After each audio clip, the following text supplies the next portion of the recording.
यज्ञार्थात् कर्मणो अन्यत्र लोको अयम कर्म बंधन तदर्थम कर्म कौन्तेय मुक्त संगः समाचर।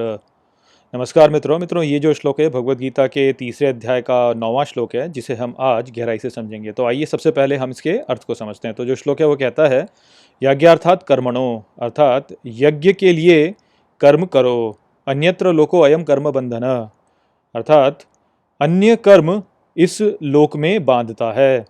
तदर्थम कर्म कौन्तेय, अर्थात इसलिए कर्म हे कौन्तेय मुक्त संगः समाचर, अर्थात संग से मुक्त होकर करो, सम आचरण में करो। तो यहाँ पर श्री कृष्ण अर्जुन को कर्म करने की विधि बता रहे हैं। तो वो कहते हैं अर्जुन से कि तुम अपने सभी कार्यों को ईश्वर के प्रति एक यज्ञ के रूप में करो, और यदि तुम इस प्रकार से कार्य करते हो तो अभी वो कार्य तुम्हें बांधेगा नहीं। इसके अलावा यदि कोई दूसरा कार्य तुम करोगे तो वो तुम्हें वास्तव में बांधेगा। इसलिए हे कुंती पुत्र, तुम अपने सभी कर्मों को संग से मुक्त होकर करो, अर्थात आसक्ति से मुक्त होकर करो, और समान आचरण में करो, अर्थात अपनी भावनाओं से प्रेरित होकर मत करो।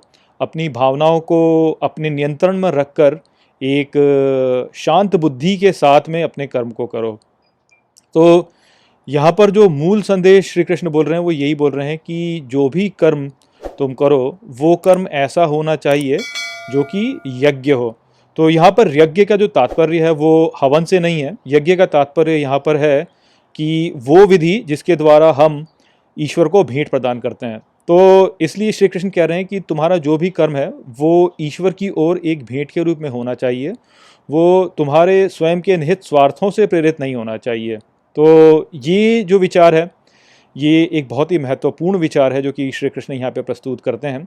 और आप चाहें तो ये जो यहाँ पर वाक्यांश है यज्ञार्थात् कर्मणो, इसका उपयोग एक मंत्र के रूप में कर सकते हैं कि यदि आप जीवन में कोई भी कार्य कर रहे हैं और आपको ऐसा लगता है कि आपके निहित स्वार्थ आप पर हावी हो रहे हैं और आप अपने कार्य को एक यज्ञ के रूप में नहीं कर पा रहे हैं, तो आप यज्ञार्थात् कर्मणो इस वाक्यांश का उपयोग कर सकते हैं। और इसको बोलेंगे तो आपको पुनः याद आ जाएगा कि गीता में श्री कृष्ण ने क्या बोला है। तो मूल संदेश वही है कि आपको अपना जो कार्य है वो ईश्वर की ओर यज्ञ के रूप में करना चाहिए, अर्थात आपको अपना जो कार्य है वो ईश्वर को ही समर्पित कर देना चाहिए। ऐसा वास्तव में मुसलमान भी करते हैं। आपने देखा होगी कि बहुत से मुसलमान हैं जो कि जब अपना कार्य आरंभ करते हैं तो उसके पहले वो बिस्मिल्लाह बोलते हैं। तो बिस्मिल्लाह का जो अर्थ है वो भी वास्तव में यही है कि अल्लाह के नाम पर। तो बात वही है वहाँ पर भी कि जो भी कार्य आप करो वो ईश्वर को समर्पण के रूप में करो। आप यदि अपने जीवन में देखेंगे तो आप यही देखेंगे कि लोग अपने जो कार्य करते हैं वो अपने निहित स्वार्थ से प्रेरित होकर करते हैं, और ये बहुत से सत्कर्मों पर भी लागू होता है। आप यदि देखेंगे तो लोग ये कहते हैं कि मैं इस काम को नहीं करता हूँ ये क्योंकि ये पाप है, और मैं इस कार्य को करता हूँ क्योंकि ये पुण्य है। तो वो जब सत्कर्म कर रहे होते हैं तो ये जो सत्कर्म करने की उनकी प्रेरणा होती है वो वास्तव में कार्य से प्रेरित नहीं होती है, वो वास्तव में इस तथ्य से प्रेरित होती है कि उन्हें ये बताया गया है कि यदि आप पाप करेंगे तो आप नरक में जाएंगे, यदि आप पुण्य करेंगे तो आप स्वर्ग में जाएंगे। अर्थात उनके जो सत्कर्म जो वो सोच रहे हैं कि वो सत्कर्म कर रहे हैं वो उनके निहित स्वार्थ से प्रेरित होते हैं ताकि वो नरक से बच सकें और स्वर्ग को प्राप्त कर सकें। दुर्भाग्य की बात यही है कि क्योंकि यहाँ पर उन्होंने अपने निहित स्वार्थ को बीच में डाल दिया, इस कारण से जो भी कर्म उन्होंने वो किया वो वास्तव में कभी सत्कर्म हो ही नहीं सकता। क्योंकि जो सत्कर्म होता है वो कभी भी निहित स्वार्थ से प्रेरित नहीं होता। इसीलिए जो ज्ञानी लोग होते हैं वो कभी भी अपने कर्म में पाप और पुण्य को बीच में नहीं लेके आते हैं। वो ये नहीं सोचते कि मैं जो कर रहा हूँ वो पाप है कि वो पुण्य है।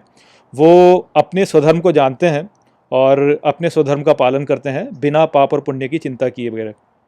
इसलिए वो अपने कर्म को करते समय कभी भी ये चिंता नहीं करते हैं कि क्या ये उनको नरक में लेके जाएगा या उनको स्वर्ग में लेके जाएगा। उनको इस तथ्य से कोई लगाव ही नहीं होता।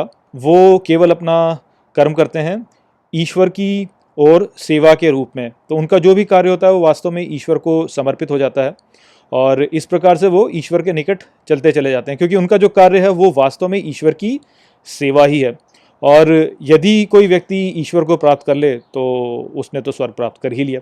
तो इस प्रकार की विचार हमें रखना चाहिए। हमें भी ये नहीं सोचना चाहिए कि अरे मैं जो ये कर रहा हूँ ये पाप है कि पुण्य है, नहीं, उसका हमें सोचना ही नहीं चाहिए। वास्तव में हमें केवल अपने स्वधर्म को समझना चाहिए और अपने स्वधर्म का पालन करना चाहिए और अपने हर कर्म को ईश्वर को समर्पित कर देना चाहिए। यही करेंगे हम, तभी हम ईश्वर के निकट चलते चले जाएंगे। और इस स्थिति में यदि आपको ऐसा लग रहा है कि कोई कार्य जो है वो सत्कार्य नहीं है, वो भी वास्तव में सत्कार्य ही होगा, क्योंकि जिस व्यक्ति ने उस कार्य को किया वो केवल ईश्वर की ओर समर्पण के रूप में किया। तो यही संदेश है जो कि यहाँ पर इस श्लोक में बताया गया है। आशा करता हूँ कि मैंने इस श्लोक के अर्थ को आपको अच्छे से समझा दिया होगा। चलिए इसी के साथ इस वीडियो को यहीं पर समाप्त करते हैं। नमस्ते। वीडियो को अंत तक देखने के लिए धन्यवाद। यदि आपको ये वीडियो पसंद आया हो तो इसको अपने प्रियजनों के साथ में साझा करें और इस ज्ञान को और फैलाएं। यदि आपके पास कोई भी प्रश्न है तो मुझसे इंस्टाग्राम पर जुड़िए। वहाँ पर मैं हर शनिवार रात को एक लाइव Q&A सेशन रखता हूँ और आप मुझसे वहाँ पर अपने प्रश्न पूछ सकते हैं। जय श्री कृष्ण।